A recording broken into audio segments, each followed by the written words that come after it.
दिल में है, देखना है जोर कितना बाजुए कातिल में है।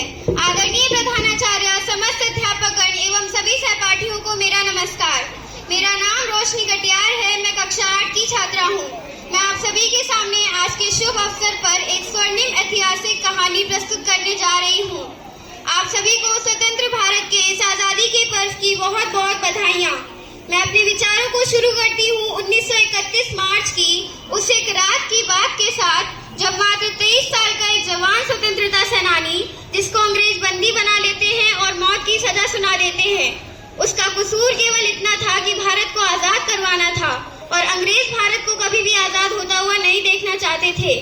जब इस 23 साल के जवान स्वतंत्रता सेनानी को अपने देश की आजादी के लिए लड़ने के जुर्म में अंग्रेज फांसी की सजा सुना देते हैं, तो फांसी के कुछ समय पहले इस युवक की मां उससे मिलने के लिए जेल में आती है। मार्च 1931 की वो काली रात, उस रात में रोज की तुलना में बहुत ज्यादा सन्नाटा था। जेल के भीतर एक कोने में एक माँ और उसके बेटे के बीच वो आखिरी बातचीत हो रही थी जो हिंदुस्तान के आने वाले दिनों में एक तूफान लाने वाली थी। और ये बातचीत सिर्फ शब्दों का आदान प्रदान नहीं था, बल्कि एक माँ की ममता, साहस और एक जवान बेटे के बलिदान के संकल्प की कहानी थी। जेलर माँ को उस कोठरी की तरफ ले गया जहाँ उस नवयुवक को रखा गया था। उस नवयुवक के चेहरे पर हल्की सी मुस्कान आ गई अपनी माँ को देख के, जिससे उसकी माँ के दिल को थोड़ा सा सुकून मिलता है।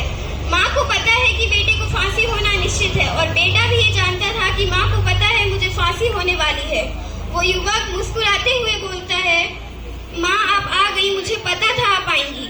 माँ ने आंसू भरी आंखों से बेटे से कहा कि बेटा, तुम्हारे बिना ये दुनिया कैसी होगी, मैं तुम्हें हर पल याद करूंगी। वो नवयुवक स्वतंत्रता सेनानी अपनी माँ के पास बैठ जाता है और वो कहता है, माँ मुझे पता है मेरा ये निर्णय आपके लिए कितना कठिन है, लेकिन मैंने हमेशा देश के लिए जीने और मरने का संकल्प लिया है।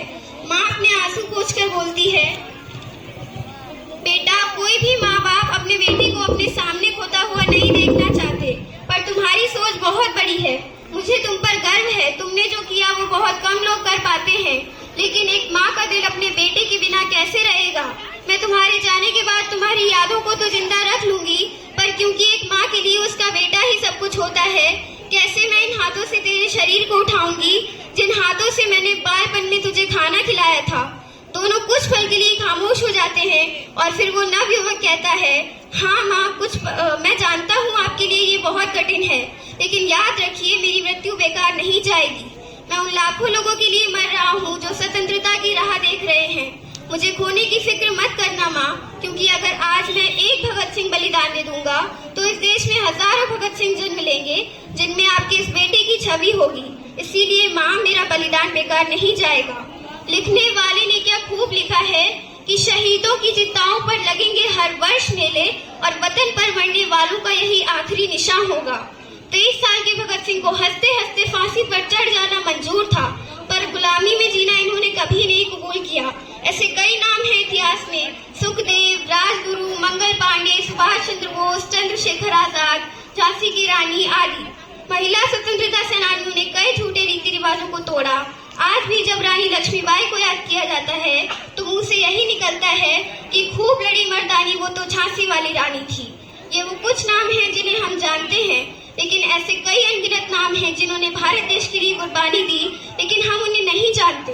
मेरा उन सभी वीर जवानों को शत शत नमन। इस आजादी को दिलाने के लिए न जाने कितनी माओं का आंचल सूना हुआ।